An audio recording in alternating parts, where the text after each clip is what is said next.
भोसड़ी वाले हराम खो। वीडियोस कहीं हमारे सिंधी और पंजाबी दोस्तों ने भी शेयर की थी कि ये बात इस्लामाबाद या बाकी जगहों में तो समझ आ रही, लेकिन ये वीडियो खासतौर पे पेशावर के बीच पठान, मैं लोगों को जलील करता हूँ। और वहां पे सब ही नजर आ रहे कि ये मेरे कौम के लोग हैं।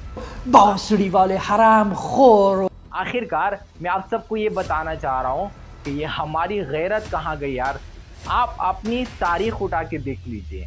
बेशक अगर दुनिया बदल चुकी है, डिजिटल की तरफ हम गए, लेकिन आप अपनी गैरत को तो कभी बेचने ना दें। कभी भी बाकी लोगों के सामने ये ना करें कि बाकी लोग हमें ताना दे।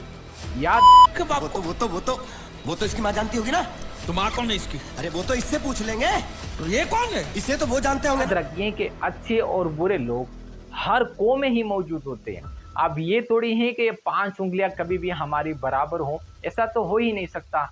और अगर यहाँ पर जो लोग मौजूद हैं, हाँ वो पठान हो सकते हैं, लेकिन हम इन्हें कौन से घरानों के हवाले से कह सकते हैं? 7 बार बोल रहे हैं, पढ़ने निकले वाले छात्रों को राजनीति से दूर रहना चाहिए। तब पढ़ाई लिखाई में ध्यान लगाओ, IAS बनो और देश को। में उसे हम डम कहते हैं, जो डोल बजाते हैं। हाँ, इनकी हकीकत तो वही है।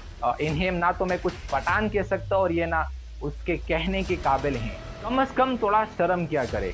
अपने कौम को देखिए, अपनी तारीख को देखिए कि आपके तारीख में कौन कौन से ऐसे लोग गुजर चुके हैं। हम शेरशाह सूरी, अहमद शाह दुरानी, खुशहाल खान खटक, रोहान शाह बाबा, मिर्ज़ा फ़कीरी ऐबी जैसी औलाद हैं हम।